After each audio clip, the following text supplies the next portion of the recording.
بسم اللہ الرحمن الرحیم۔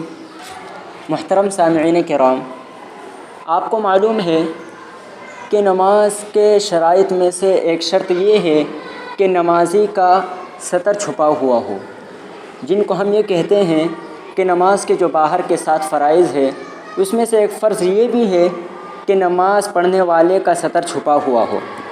لیکن کیا آپ کو معلوم ہے کہ سطر کس کو کہتے ہیں اور مرد کا سطر کہاں سے کہاں تک ہوتا ہے؟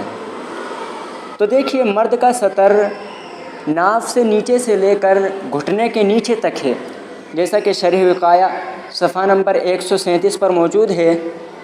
وَالْعَوْرَةُ لِلرَّجُلِ مِن تَحْتِ سُرَّتِهِ إِلَى تَحْتِ رُكْبَتَيْهِ، کہ آدمی کا سطر ناف سے نیچے سے لے کر گھٹنے کے نیچے تک ہے۔